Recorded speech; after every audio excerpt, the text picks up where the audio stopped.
Question number 103, Mr. Bhargav. Madam, these government agencies consider Supreme Commission by announcing 18 crores in Petrol. But I am hearing from the report that most of the bank accounts lately have zero cash transfers and have been dormant. Can the Honorable Finance Minister from the House, when will they move from account opening to real cash out facilities?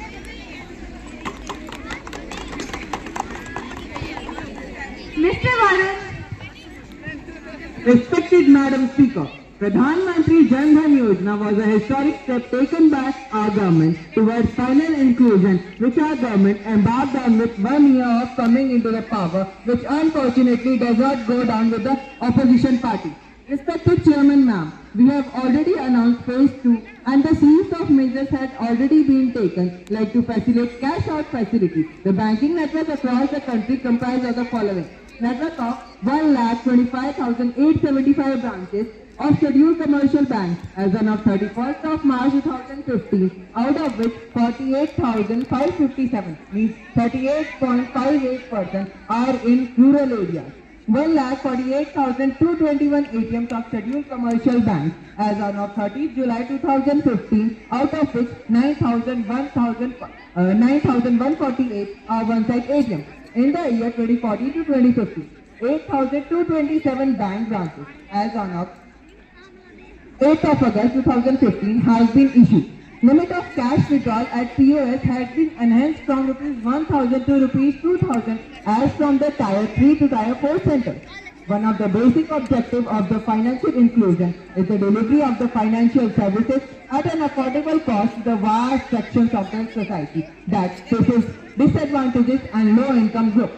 To achieve the objective, banks are not laying any SMS or messages on the Pradhan Mantri Jan Dhan Yojana accounts of the basic savings account. The network of bank branches, ATMs, Bank Mitra is equipped with micro ATMs, availability of merchant at POS of debit cards, and enhancement of limit cash withdrawal at POS will help the customers in meeting their cash withdrawal facilities at an appropriate distance. Silence, please.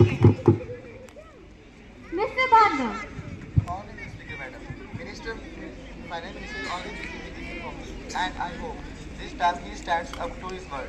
While he kindly informed the House, what prevention this government has for a vast number of people who are yet to brought under PMGDY and Aadhaar.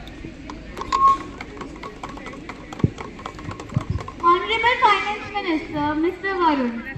Honorable Speaker, Madam, Aadhaar is not mandatory availing this facility.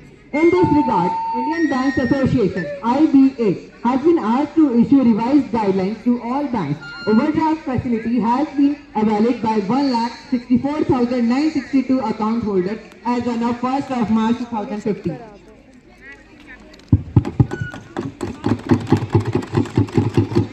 Silence, please. Question number 104, Miss Navya. Honorable Speaker, Madam, will the Minister of Irrigation be pleased to state that out of about 141 billion hectare of net area sown in the country, only an extent of 65 billion hectares, 46% is currently covered.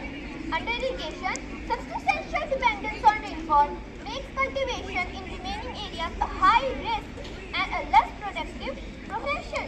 When the government is busy favoring industrialists, what are they doing for helpless farmers? Could you tell me, please? Silence, please.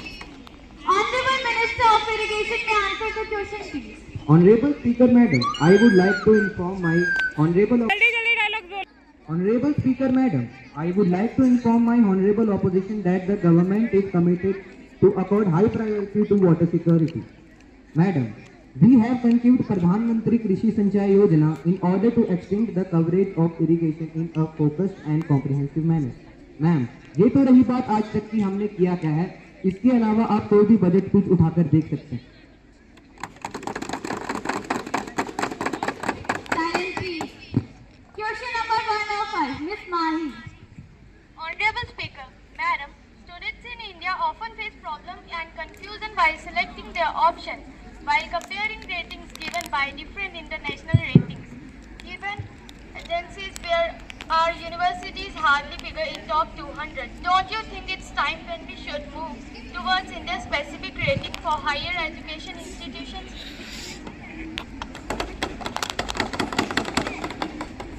Honorable Education Minister, Ms. Shivali. Madam, our ministry is busy in preparing a framework to rank India's higher education institutions. This India-centric ranking framework will give an alternative to Indian students. The ministry has even had consultations with QS and times authorities to look at how to improve the ranking. Madam, I have a supplement. You may proceed. Honorable Speaker, Madam, would our worthy leader of the opposition care to answer what will be the grounds for such a rating and when can we expect it to be operational? Silence, please. Honorable Education Minister, Ms. Shivali and Leader of the Opposition. Madam, academic institutes will be assessed on parameters like teaching, learning, research, collaborative practice and professional performance. Graduate outcomes, placements, outreach and impulsive action and peer group perception. One of the important parameters is outreach and impulsive action, which will assess institutes on affirmative action and steps taken to reach out students from this advanced section of the society. Moreover, the rankings will be driven through a web-based portal where each institute will be able to furnish information